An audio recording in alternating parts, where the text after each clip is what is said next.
วางไว้กลางใจเพื่อช่วยให้หูทั่วถึงชั่วดี สังฆคุณทูลไว้ในชีวิตเพื่อช่วยพิษพ้นทุกข์เป็นสุขีโดยบุญอภิวันอัญชลีสวสดีโดยการนิรันดร์เทิน10 นิ้วกราบแนบไตรไหว้สาบารมีธรรมในครูบาอาจารย์พระมหาเถรานุเถระท่านเจ้าคณะพระสังฆาธิการทุกรูปทุกตนขอความสุขความสวัสดีในธรรมะแห่งองค์สมเด็จพระสัมมาสัมพุทธเจ้าจงมีแก่บรรดาสาธุชนท่านผู้ฟังทุกท่านที่มีโอกาสเปิดเครื่องรับฟังรายการเสียงธรรมก่อนรับตาตั้งสถานีวิทยุเพื่อการศึกษาพระพุทธศาสนาและวัฒนธรรม FM ความถี่ 104.50 เมกะเฮิรตซ์ส่งสัญญาณจากวัดจังกำสู่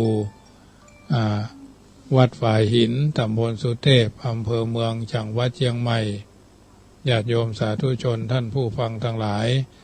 ได้ยินได้ฟังเป็นประจำเมื่อค่ำยามแรง 19 นาฬิกาถึง19 นาฬิกา20 นาทีถึง 20 นาฬิกาโดยประมาณวันนี้ก็เช่นเดียวกันเป็นวันศีลเป็นวันพระเป็นวันธรรมสวนะที่เฮาท่านทั้งหลายเป็นวันพฤหัสบดีไม่ใช่เป็นวันศีลวันพระเป็นวันที่เฮาท่านทั้งหลายว่างเว้นจากภาระธุระกลับถึงบ้านถึงจองถึงหอถึงเฮือนเป็นส่วนใหญ่วันนี้ทางวัดจังกำก็มีการชำระปัจจัยที่เฮาได้ว่าจ้างศาลามาตกลงราคากันทางนี้ทางนั้นตั้งแต่เริ่มลงมือก็จ้างเพิ่นลื้อเพิ่นถอนเก็บกล่องไว้เป็นจ้าเป็นหน้าเป็นซัดเป็นส่วนบางอันใดที่ได้ทำการลื้อถอนมันใช้บ่ได้ก็ต้องเคาะลงต่อยลงบุบลงไปตามนั้นอันไหนที่ใช้ได้ก็จะได้เอาใจต่อไปเสริมให้มันมีความมั่นคงแข็งแรงเพราะบูรณะปฏิสังขรณ์ให้มันดีขึ้นกุฏิสงฆ์ห้องนอนของพระเจ้าประสงค์จากเดิม4 ห้องใหญ่ครับลดลงเป็น5 ห้องตามสมควรกว้าง3ยาว4เนาะอันนี้ก็เป็นการบูรณะให้ดีขึ้นเปลี่ยนประตูไม้ให้เป็นประตูเล็กเพราะว่าไม้นั้นมันผุผ้าเนนรุ่นใหม่ก็มือแห้งเนาะอยู่ด้วยกันบางทีบางครั้งก็มือแห้งต้มตั้มตบต่อยก็จะบูรณะให้มันดีประมาณ 70-80% เนาะจะให้90-110ก็คงมันเหมือนใหม่แหละแต่ก็ยังน้อยๆก็ดีเป็นทรงโบราณเป็นศิลปะพื้นบ้านล้านนามีจ่อฟ้ามีใบละกาหรือหนักใบละกาป้านลมหนักขตันหรือคันถวยเนาะจะได้ปรับเปลี่ยนให้มันเป็นรูปช้างยก2 เท้านะเพราะว่าม้วนงวงชูดอกบัว3 ดอกเนี่ยเป็นนั่นสัญลักษณ์แห่งการนับถือพระพุทธศาสนาช้างศรัทธาบัจจัยช้างสตันนะอันนี้แจ้งให้ญาติโยมได้ทราบจ่ายค่าเล็กไปก็120,000จากจ้างศาลาลื้อถอนไปก็50,000เนาะวันนี้ก็จ้างศาลาที่จะโบกจะฉาบรอบอาคารปัจจุบันวันนี้เป็นปูนเป็นนั่นศิลาแรงซึ่งก็50 กว่าปีค่ำคร่าสุมาถ้าเฮาบุบเอามือตบปังมันก็ล้วพังมาพังแหละก็พยายามจะกระเทาะมันเหลือที่ดีๆเนาะจะมีการอัดกาวเนาะมีการอัดกาวมีการอัดซีเมนต์แน่นหนาโบกฉาบเป็นนั่นพนห้องว่าปูนเกมเนาะฉาบรุ่นใหม่พนห้องว่าฉาบรุ่นใหม่เป็นฉาบที่ว่าเป็นฉาบปูนเกมฉาบเลื่อมฉาบมันนะลงมันเนี่ยเหมือนปั๊มน้ำมันเหมือนร้านกาแฟนะร้านกาแฟนกแก้วที่อยู่ตามมันปั๊มน้ำมันปตท.ทั่วไปลักษณะนั้นแต่บัดได้เข้มข้างเรื่องนั้นตรงในนี่ก็จะทาสีขาวอย่าวันนี้ก็ว่าจ้างศาลา 150,000 250,000หมดไปละ300,000นะ300,000 ปลายเกือบ400,000นะญาติโยมปัจจัยก็เหลือแถม300,000ก็จะต้องมีการประชาสัมพันธ์ส่วนเจ้าฟ้าปั้นลมนี่ก็ญาติโยมสามารถร่วมกันได้ปั้นเจ้าฟ้ามี6ตัวโยมพี่เชียงใหม่และครอบครัวร่วมทำบุญ1ตัวเหลือแถม5ตัวละ5,000 บาทนะเป็นเจ้าฟ้าที่เป็นศิลปะวัฒนธรรมล้านนาของเฮาเนี่ยเป็นของสูงเนาะใครจะเป็นเจ้าภาพเจ้าฟ้าก็แจ้งความประสงค์ได้อย่างช้าที่สุดก็พุ่นอ่ะก่อนเข้าพรรษาญาติโยมก่อนเข้าพรรษาคือได้ติดเนาะพอจะทำบุญก็คงประมาณ31 สิงหานะ31 สิงหาก็จะได้ทำบุญแต่ทั้งนี้ทั้งนั้นก็แจ้งให้ญาติโยมไปเรื่อยๆนะมีโอกาสก็กินก็ทานกันได้จองไว้ก็ได้บอกลูกบอกหลานบอกพี่บอกน้องคือการทำบุญสิ่งต่างๆเหล่านี้บ่ได้มีบ่อยนะเจ้าฟ้าก็บ่ได้มีบ่อยปานลมหรือใบละกาก็บ่มีบ่อยใบละกาหรือปานลมเนี่ยมีอยู่24ตัวละ 4,500 นะ10 คน20 คน30 คนก็คนละตัวก็ได้นะอันนี้แจ้งให้ญาติโยมทราบประชาสัมพันธ์น้อมเอิญเจริญพรเนาะปานลมนี่มีอยู่24ตัวละ4,500 เนาะอันนี้เพิ่นเหมารวมเนาะว่าเพิ่นเหมารวมไม่ใช่ตัวใหญ่แต่ตัวน้อยมันคละกันไปนั่นน่ะแต่ปานลมนี่ก็มีอยู่24ตัวละ 4,500นาคตันหรือคันโทยนี่มีอยู่28ตัวละ 3,500 4,500แล้วก็5,000 3ระดับ3อย่างกระดิ่งก็129 แก่นเป็นกระดิ่งรอเนาะไม่ใช่กระดิ่งทั่วไปต้องสั่งรอจากโรงงานรออันนี้เพิ่นเอาไว้ที่วัดพระแก้วนะที่เดียวกันที่ศาลาทั้งนอกก็ใช้ที่มั่นคงถาวรเนาะเมื่อหลายปี10 ปี20 ปีพุ่นเนาะกว่ามันจะลุดจะหล่อนจะล่วงจะลอยไปตามนั้นอันนี้ก็แก่นละ499เมื่อปี60นี่ก็แก่นละ399เนาะเอากดสอบถามไปทางโรงงานขอราคาเก่าบ่ได้เนาะต้องเป็นราคาใหม่บ้านทางนี้ทางนั้นก็แล้วแต่ถ้าเฮาสั่งเพิ่นก็รอถ้าบ่สั่งเพิ่นก็บ่รอเฮาจะไปเอาแถวพม่าแถวแม่สายก็ได้แต่ว่ายังว่าสินค้าบ่มีเกรดเนาะทำถึงเตื้อก็ทำให้มันดีเนาะคนละแก่น2 แก่น3 แก่นก็ได้อันนี้ก็แจ้งให้ญาติโยมได้ทราบเจ้าฟ้า6ตัวละ 5,000มีเจ้าภาพแล้ว1ตัวเหลือแถม5ตัวป้านลมหรือใบละกาเพิ่นว่าป้านลมหรือใบละกามี24ตัวละ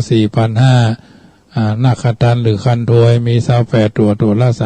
3,500นี่ก็แจ้งความประสงค์แล้วสตางค์บ่มีหลายท่านมหาก็ขอร่วมทำบุญคนละเล็กคนละน้อยก็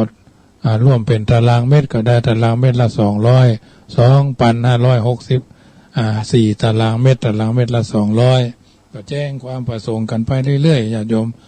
วันที่30 เมษายนอาตมาภาพก็จะทำบุญถวายพระป่ากองหนึ่งพอได้ตั้งเจตนาเอาไว้ว่า17,000 เนาะ557 บาทเนาะ17,557 บาทซึ่งปีนี้เป็นปีที่ครบอายุ57 ปีก็จะได้ทำบุญถวายเป็นกตัญญูต่ออดีตเจ้าอาวาสต่ออดีตผู้มีพระคุณเนาะที่ก่อสร้างห้างแผงผีตายเก่าเน่าเมินเทวุฒิเทวดาของวัดจังกรรมทุกรูปทุกนามและท่านผู้มีพระคุณกับวัดมาโดยตลอดเป็นทักษิณาหนึ่งในเทศกาลงานทำบุญส่งท้ายปีเก่าต้อนรับปีใหม่วันที่13 เมษายนไปจะมาสืบชะตาก็ได้ตามธรรมเนียมประเพณีเนาะเอาไปได้ทำกระเริกส่วนงานบรรพชาอุปสมบทนั่นถ้ามีก็บวชถ้าบ่มีก็แล้วไปเพราะว่า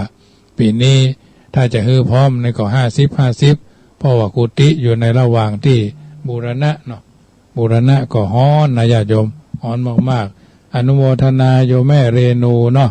แม่เรนูก้อนแก้วรัวโทรกันเข้ามาช่วงกันเดียวก็จะได้โทรเปิดสายหน้าใหม่ให้ญาติโยมโทรกันมาเนอะช่วงนี้เป็นธรรมบรรยายเนาะอู้น้ำทำคำสอนให้ญาติโยม อากาศร้อนเขาก็บอกว่าอย่างนั้นส่วนการจะเดินทางไปทำบุญถวายปอยหลวงที่วัดหนองอ้ออำเภอแม่จันวัดแรกนั่นตี4ของวันที่21ล้อหมุนออกจากละปูนเนอะปากันที่ปั๊มน้ำมันดอยสะเก็ดนะตี4ล้อหมุนออกจากละปูนปากันที่ปั๊มน้ำมันดอยสะเก็ดไปถึงที่พุ่นก็ประมาณสักตี5นี่ก็ออกจากพุ่นนะตี5ออกจากปั๊มน้ำมันดอยสะเก็ดเนาะเดินทางจากละปูนไปใช้เวลาประมาณชั่วโมงหนึ่งเนาะจากนี่ไปดอยสะเก็ดที่ปั๊มน้ำมันดอยสะเก็ดปั๊มปตทเนาะ10 กันบ่ได้เนอะน้ำเพื่อพระ2 กันห้วยแพ่ง2 กันจ้างกำ2 กันหนองเกิด1 กันสันเมือง1 กันแม่ริม1 กันหน้าสารกลางเชียงใหม่1 กันรวมเป็น10 กันนะ10 กันน้อมเอิญเจริญพรกินทานร่วมกันเอาจะได้ทำบุญ9 วัดส่วนชุดยายังแถม9 ชุดเนอะ9 ชุดชุดละ200ก็มียาดีคอเจนยาแก้แพ้ยาแก้ท้องร่วงยาหอมยาลมยาแก้เจ็บคอเนาะครับเสมหะโซแมกนะอันนี้จำนวนจำนวน9 ชุดเนาะชุดละ200 บาทอาตมาภาพก็แจ้งความประสงค์ให้ญาติโยมได้ทราบก็มีแม่สุแก้วบ้านศรีลาพรเป็นเจ้าภาพ1 ชุดนะจำนวน9 ชุดแล้วแถม8 ชุดนะญาติโยมอันนี้น้ำก็9 แพ็คนะญาติโยมมีอย่างจะเอาทำบุญก็ได้แล้วแต่เอาไปตัวยก็ได้หรือจะร่วมไปทำบุญก็ได้วันเสาร์วันฮือเนาะวันฮือก็เอามารวมที่วัดได้อันนี้ก็แจ้งให้ญาติโยมทั้งทราบอย่างอื่นนี่ก็คงจะแล้วแต่จิตศรัทธาของท่านเนอะสวยดอกไม้9 สวยปัจจัยก็9 ซองเนาะเอาไปกินไปทานกัน100 ซองละเท่าใดก็แล้วแต่ท่านแต่วัดแรกคือวัดหนองอ้อนี่อาตมาภาพจะถวาย 1,500 บาทมีโยมพี่เชียงใหม่ร่วมทำบุญมาแล้ว300จะเฉลี่ยไปตามนั้นนะแล้วก็วัดป่าแงะที่เขาเพิ่นจะปล่อยหลวงนี่ก็ 1,500 บาท2 จุดนี่เป็นวัดละ 1,500 นอกนั้นก็ตามเจตนาแล้วก็7 วัดนะเขาบ่ได้จำกัดว่าวัดใดวัดหนึ่งอาจจะมีพี่น้องทางเวียงปะเป้าสมทบแห่งกัน1เนาะอาจจะจำนวนเป็น11กันเนาะ11ก็คือ11เนาะอันนี้แล้วแต่โอกาสจังหวะเวลาเนอะพอมาได้มีบ่อยในก็จะไปมันถ้าแบบไปมันถึงได้ไปนะส่วนการถวายเทียนพรรษาปีนี้จะเริ่มต้นตั้งแต่อำเภอรองนะอำเภอรองแยกรองเลี้ยวขวานะแยกรองเลี้ยวขวาไปทางอำเภอรองวะนะอันนี้ก็แจ้งให้ญาติโยมได้ทราบได้กินได้ทานด้วยกันเลี้ยวขวาไปทางวัดที่หอยไปทานวัดนี่ก็อยู่วัดไก่บ่ไก่เพราะคนละครึ่งนะเนาะ50ก็จะจากขั้นมาก็จะขยับเข้ามาอาจจะเป็นอำเภอแม่ทะอำเภอแม่เมาะอย่างก็ว่าไปนะที่วัดไก่ความเจริญหน่อยมันพอดีเหมาะกับกาลเวลาเขาก็จะมาไหว้พระวัดพระแก้วดอนเต้าสุชาดารามสำนักสุสานไตรลักษณ์และก็วัดเจดีย์ซาวในเชียงใหม่ในลำปางเนาะเจดีย์ซาวสุสานไตรลักษณ์แล้วก็วัดพระแก้วดอนเต้าสุชาดารามและอาจจะมีวัดหลายๆวัดในอำเภอเมืองลำปางเนี่ยอันนี้ญาติโยมอาจจะเคยไปอาจจะบ่เคยไปเนาะอันนี้ก็แจ้งเป็นระยะให้ญาติโยมได้ทราบทางนี้ทางนั้นก็ถือว่าปีหน้าก็คงจะขึ้นไปทางอำเภอเงานะวนแล้วนะวนขวานั่นเนอะเลี้ยวขวาขึ้นไปทางถ้าขึ้นเหนือก็เลี้ยวขวาไปทางเงาพดไปเงาอย่างพวกนั้นไปเรื่อยพดขึ้นไปทางที่ไกลๆนะอันนี้ญาติโยมก็สามารถร่วมบุญกันได้วันนี้ก็จะได้เข้าสู่ช่วงธรรมะบรรณาการเป็นปฏิกระกับบรรดาญาติโยมแต่ว่าก็ได้มาถึงกฎข้อที่5ข้อที่ว่ากรรมปฏิสารณาเนาะเป็นผู้มีกรรมเป็นที่เพิ่งอาศัยเฮาทำกรรมอย่างใดต้องอาศัยกรรมอย่างนั้นอย่างเฮาทำกรรมที่คือเกิดมาเป็นมนุษย์เฮาก็มีชีวิตแบบเป็นมนุษย์ถ้าเฮาทำกรรมที่คือเกิดเป็นสัตว์เดรัจฉานชีวิตเฮาก็เป็นสัตว์เดรัจฉานถ้าทำกรรมที่คือเกิดเป็นเทวดาก็มีชีวิตเป็นอยู่แบบเทวดาถ้าทำกรรมมีชีวิตสัตว์นรกก็มีชีวิตความเป็นอยู่แบบสัตว์นรกถ้าเราสร้างบ้านเฮือน เฮาสบายเฮาก็อยู่สบายเฮาสร้างบ้านเฮือนบ่ดีก็ถูก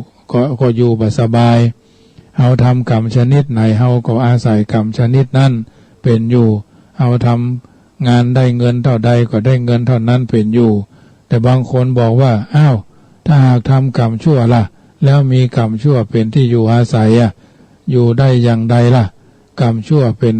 ที่อาศัยอย่างใดล่ะก็ตอบได้ว่าอย่างพวกที่ติดคอกติดขังติดคุกติดตารางนะทำชั่วก็ได้อาศัยคุกตารางเป็นที่อาศัยถ้าตกมรณะก็ได้อาศัยนรกเป็นที่อยู่อาศัยถ้าคนขี้ข้าน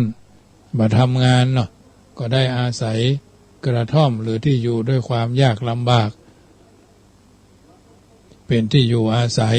ทำอันอย่างไว้ก็ต้องอาศัยอย่างนั้นเพราะฉะนั้นญาติโยมสาธุชนอันนี้เป็นกรรมเป็นมีกรรมเป็นที่พึ่งอาศัยมีกรรมเป็นที่อาศัยเล่นไปคำว่าสรณะนั้นแปลว่าแล่นไปคือเฮาทุกคนแล่นไปตามกรรมตามรางของกรรมที่เฮาสร้างไว้ถ้าเฮาสร้างรางรถไฟไว้รถไฟก็วิ่งไปตามรางอันนั้นเพราะรางนั่นเฮาทำไว้ถ้าเฮาทำกรรมไว้เป็นรางดีก็วิ่งไปตามรางที่ดีนั่นถ้าเฮาทำกรรมไว้เป็นเหมือนรางบดีก็วิ่งไปตามรางที่บดีนั่นเพราะฉะนั้นเฮาเล่นไปตามกรรมที่เฮาทำไว้อย่างคนที่เครื่องบินตกเขาก็เล่นไปตามนั้นถ้าก็ทำไมบางคนงดเสียก็ไม่ได้ไปเที่ยวบินนั่นบางคนก็มาแทนที่เพื่อนมันก็แล้วแต่กรรมที่ทำแล้วเล่นไปจักนำไปเล่นไปตามกฎแห่งกรรมมันถึงถ้าจะมิ่งเนาะ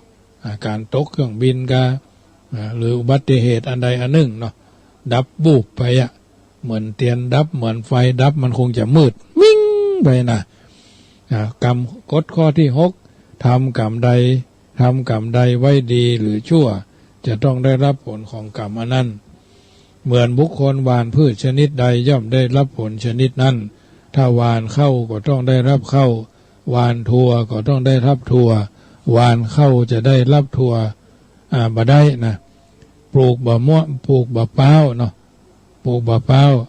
จะได้รับเก้าตาลก็บ่ได้เพราะฉะนั้นทำกรรมใดต้องได้รับกรรมนั้นนี่คือกฎแห่งกรรมเจ้าพุทธเชื่อมั่นในกฎแห่งกรรมที่เฮาฮือตาลเนาะพ่องรักษาศีลพ่องฟังธรรมพ่องเจริญภาวนาพ่องนะอย่างนี้เชื่อว่าทำกรรมดีเป็นจิตเป็นตัวเก็บเอาไว้จิตเก็บไว้หมดทั้งดีและชั่วแล้วจะส่งผลมาตามระยะการของมันที่คือผลมันเป็นกฎแห่งกรรมแห่งธรรมชาติอย่างหนึ่งซึ่งควบคุมชีวิตของเราอยู่ทุกคนอาตมาภาพเองก็ถือว่าได้เข้าใจในสิ่งต่างๆเหล่านี้ก่อนนำมาให้ญาติโยมได้ฟังกฎแห่งกรรมที่ควบคุมชีวิตทุกชีวิตดังที่ได้กล่าวมาแล้วพุทธศาสนาของเราบ่เชื่ออำนาจดวงดาวบ่เชื่ออำนาจพระเจ้าเนาะบ่เชื่ออำนาจสิ่งภายนอกบ่เชื่อความบังเอิญว่าจะมาโดนบันดาลชีวิตของเราเพื่อเปลี่ยนไปอย่างนั้นอย่างนี้แต่เชื่อว่าเรา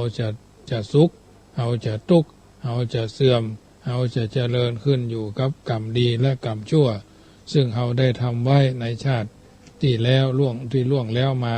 และชาติปัจจุบันเพราะเราทุกคนกำลังสร้างอนาคตด้วยปัจจุบันซึ่งปัจจุบันนี้เราได้มาจากอดีตนะได้มาจากอดีตเพราะถือว่าส่วนนี้นำมากล่าวคือเป็นกรรมจำนวน6กฎด้วยกันเนาะกฎที่1กรรมมัสสกาเป็นผู้มีกรรมเป็นของตนกรรมทายาทามีเป็นผู้ได้รับผลของกรรมกรรมโยนิมีกรรมเป็นกำเนิดกรรมพันธุเป็นผู้มีกรรมเป็นเผ่าพันธุ์และกรรมปฏิสารณามีกรรมเป็นที่พึ่งอาศัยท กฎที่6ทำกรรมใดดีหรือชั่วจะต้องได้รับผลของกรรมนั้นเป็นต้นต่อมากรรมถึงกรรม16อย่างเพื่อความเข้าใจกฎแห่งกรรมตามหลักพระพุทธศาสนาคือกว้างขวางยิ่งขึ้นก่อนที่จะกล่าวถึงกรรม16อย่างว่ามีอะไรอย่างพ้องเกี่ยวข้องกับชีวิตของเฮาอย่างใดขอย้ำความเข้าใจในเบื้องต้นเสียก่อนว่าตามหลักพระพุทธศาสนาของเฮานั่นน่ะบ่เชื่ออำนาจดวงดาวบ่เชื่ออำนาจพระเจ้าบ่เชื่ออำนาจสิ่งภายนอกอื่นใดว่าจะมาดลบันดาลชีวิตของเฮาให้สุขให้ทุกข์ให้เสื่อมให้เจริญให้อายุสั้นให้อายุยืนให้เป็นอย่างนั้นให้เป็นอย่างนี้แต่เฮาเชื่อว่าสิ่งที่จะมาทำชีวิตเฮาให้เป็นอย่างนั้นเป็นอย่างนี้ได้ก็คือกรรมนั่นเองตัวกรรมที่เฮาทำไว้เองเฮาจึงต้องเป็นไปตามกรรมดังที่พระพุทธเจ้าตรัสไว้ว่ากรรมมุนาวัตติโลโกสัตว์โลกย่อมเป็นไปตามกรรมกรรมนั้นจะต้องมีเจตนาจึงจะเป็นลักกรรมจึงจะเป็นกรรมหากว่ามีเจตนาก็บ่เป็นกรรมว่ากรรมฝ่ายดีฝ่ายชั่วดังพระพุทธเจ้าตรัสว่าเจตนาหังภิกขเวกัมมังวัฏามินะดูกระภิกษุต่างหลายเฮาห้องกรรมที่ทำมีความจงใจว่าเป็นตัวกรรมเกี่ยวกับกฎของกรรมเนี้ยมีบางคนสงสัยว่าทำไมบางคนทำดีแต่กลับมาได้ดีแต่กลับไปได้ชั่วบางคนทำกรรมชั่วแล้วยังบ่ได้ชั่วแต่กลับไปได้ดีที่เป็นเช่นนี้เพราะเหตุใดดังนั้นในตอนนี้จะชี้แจงคือทราบว่ามันมีกรรมอันใดกีดกันอยู่ก่อนอื่นขอทำความเข้าใจคำว่ากรรมกอไก่รอเรือ2ตัวแล้วก็มอม้าในพุทธศาสนาเป็นกลางกลางบ่ดีบ่ชั่วถ้าเป็นกรรมดีเรียกว่ากุศลกรรมถ้าเป็นกรรมชั่วบ่ดีเรียกว่าอกุศลกรรมกรรมดีเป็นบุญเรียกว่าบุญญกรรมกรรมชั่วเป็นบาปเรียกว่าปาปกรรมปาปกรรมกรรมนั้นมีหลายระดับเราจะต้องศึกษาให้เข้าใจเหมือนศึกษาศาสตร์ต่างๆพุทธเจ้าทรงแสดงธรรมไว้หลายระดับดังนั้นในพุทธศาสนาก็ได้กล่าวถึงกรรมหลายชนิดเช่นกรรม2ชนิดกุศลกรรมและอกุศลกรรมซึ่งจะได้อธิบายเป็นลำดับไปให้ญาติโยมสาธุชนได้ฟังในวันต่อไปเนอะแต่วันพรุ่งนี้งดการเจอกันเพราะว่าพระเจ้ามีรายการวันพรุ่งนี้นะเพราะฉะนั้นวันพรุ่งนี้จะมีช่วง8 โมงเนาะ6 โมงเช้าถึง7 โมงก็วิทยุในที่วันเรดิโอแม่โจ้สันกำแพง FM ละพูนคนป่าซางลูกทุ่งเชียงใหม่และน้ำบ่อหลวง6 โมงถึง7 โมงยังชั่วโมงหนึ่งก็เป็น8 โมงถึง9 โมงที่วิทยุวัดดอยสุเทพ96ธรรมะในชีวิตประจำวันเนาะแล้วก็เมื่อแรงก็5 โมงถึง6 โมง6 โมงถึง7 โมงอันนี้เป็น2 ช่วงวันพรุ่งนี้มี3 ช่วงเนาะ6 โมงถึง7 โมง8 โมงถึง9 โมงเนาะแล้วก็5 โมงถึง6 โมง6 โมงหรือ7 โมงมี4 ช่วงเนาะ4 ช่วงวันพรุ่งนี้นะวันนี้นี่วันนี้ขึ้นวันพฤหัสถึงทุ่มเช้าถึง2 ทุ่มเนี่ยเป็นรายการปกติที่ได้จัดรายการมาญาติโยมก็ติดตามฟังกันไปเนอะคนละเล็กคนละน้อยคนละนิดคนละหน่อยหนึ่งเสียง1 สาย1 กำลังใจที่ญาติโยมโทรกันเข้ามาขอเป็นกำลังใจเนอะกับทุกคนที่ท้อแท้ท้อถอยธรรมาภาพก็พยายามจะประชาสัมพันธ์แจ้งให้ญาติโยมได้ทราบเป็นระยะน้ำธรรมคำสอนในทางพระพุทธศาสนา 84,000 พระธรรมขันธ์พยายามจะรังสรรค์เอาสิ่งที่ดีที่งามให้ญาติโยมสาธุชนได้ฟังทั้งนี้ทั้งนั้นก็เป็นส่วนหนึ่งมันบอกว่ากรรมเป็นเครื่องส่อเจตนานึกถึงพระพุทธพจน์บทหนึ่งว่าเจตนาหังภิกขเวกัมมังวัฏามิแปลถอดความว่าภิกษุทั้งหลายกรรมเป็นเครื่องส่อเจตนาคำว่ากรรมแปลว่าการกระทำ กระทำทางกายเรียกว่ากายกรรมกระทำทางวาจาเรียกว่าวจีกรรมกระทำทางใจเรียกว่ามโนกรรมทำดีเรียกว่ากุศลกรรมทำบดีเรียกว่าอกุศลกรรมบุคคลผู้ประพฤติกุศลกรรมกล่าวคือทำดีแสดงว่าเป็นผู้มีเจตนาดีเจริญพรแต่เจ้าบ่ได้ป้ากับสักคำเนอะ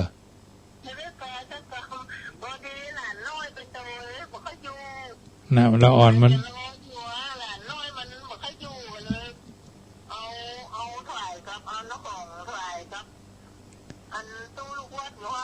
เจ้ามีอันเป็นหมูอยู่2 เกณฑ์เจ้าได้มา2 เทกับปัจจัย2 นึงเจ้าเข้ามาหาได้อันทอบแล้วก็เจ้าทุกเจ้าเอามาถวายแล้วเจ้าดีแล้วนะเจ้าโมทนาสาธุเด้อท่านเด้อเจ้าโมทนาบ่ได้ป้ากับสักพอดีมันเจ้าแม่จะโทรไปแล้วนะเจ้า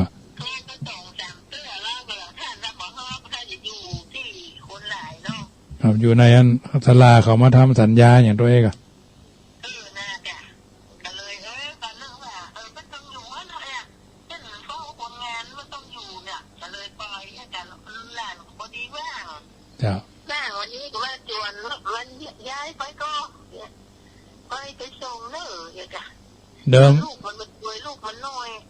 มันได้คุกต่อตายเนี่ยเด้อเป็นอย่างเด้อก็พากันใหม่เจ้าโมทนาแม่เนอเจ้าแม่สมศพแม่ขาหางดงเนาะแม่เรนูก้อนแก้วเนาะร่วมทำบุญกันมาคนละเล็กคนละน้อยคนละนิดคนละหน่อยโยมแม่เรนูเพิ่นร่วมทำบุญโยมแม่อันมณีวันเจริญเนตรเนาะร่วมทำบุญกันมาเจริญพรแม่จันดีฟังเขาวันนี้เข้าใจดีเนาะขี่เข้าแรงแล้วกันเนี่ยเข้าแรงล่ะ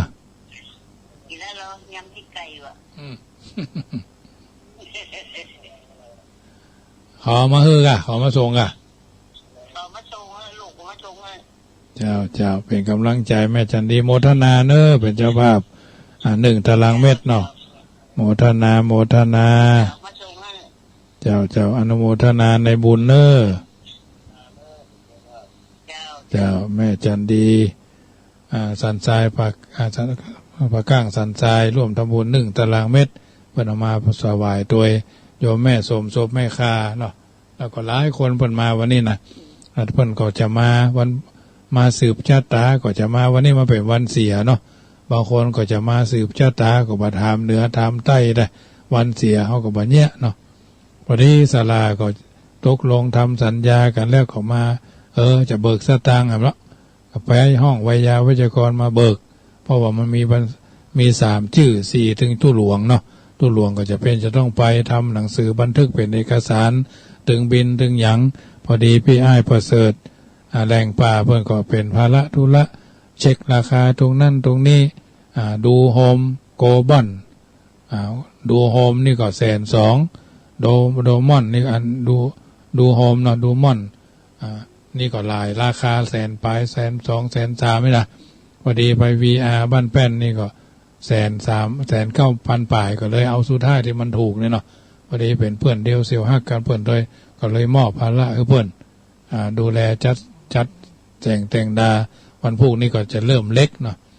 วันนี้เป็นวันเสียก็ศาลาเพื่อนก็บักธรรมเถอะมันเป็นวัดนะพอดีเพื่อนก็ถวาย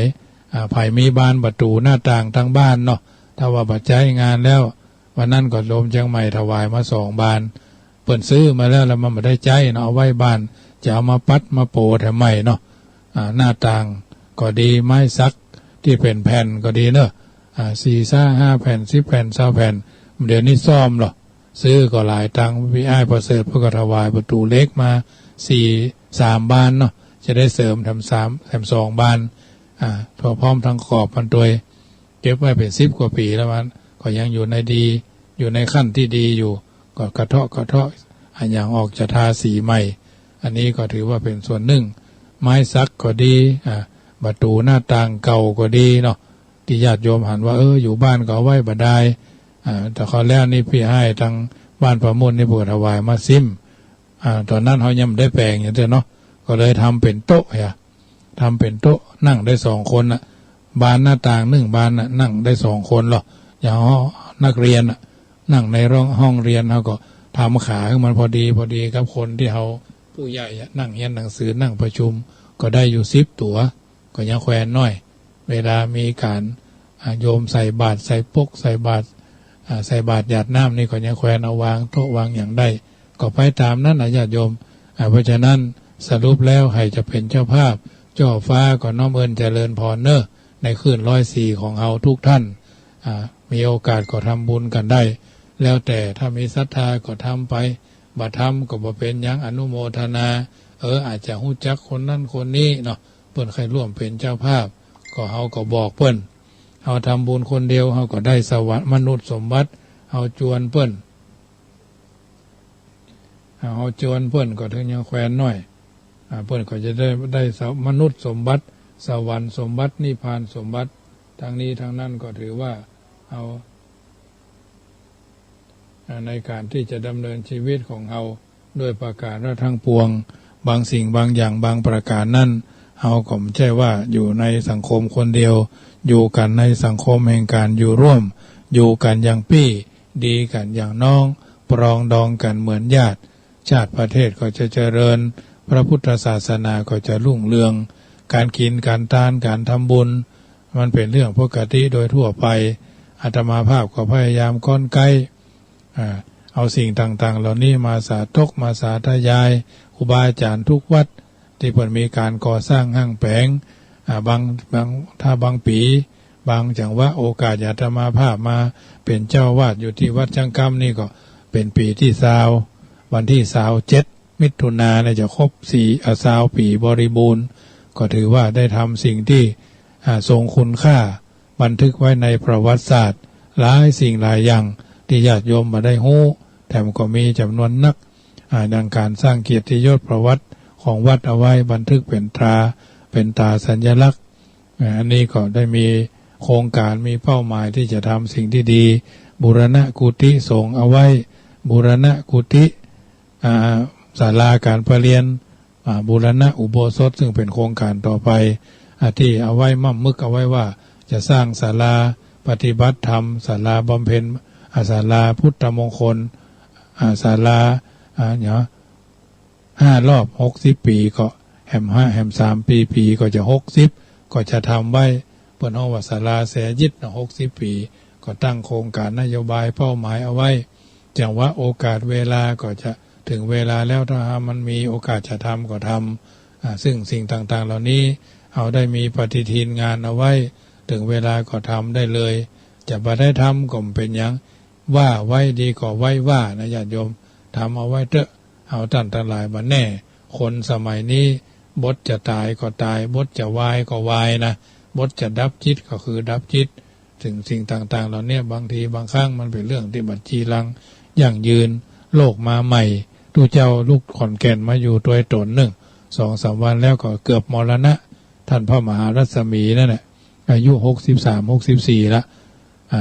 ใครห่มไปหั่นไปนี่สอดท่านสอดนี่นะเป็นทุเจ้าที่บ่ค่อยสำรวมเท่าใดนักตามเนื้อผ้าเนาะตามเนื้อผ้าบังเอิญว่าไปโบกรถอยู่อากาศมันร้อนเนาะเตียงปลายเนี่ยมันใช่ว่าร้อนธรรมดาร้อนแสบร้อนไหม้นะร้อนแห้งร้อนแห้งร้อนเหี่ยวเนาะไปโบกรถปรากฏว่าเจ็บอกเจ็บอกมาทันทีนะครับบดีพอดีโบกรถโดยสารก็มา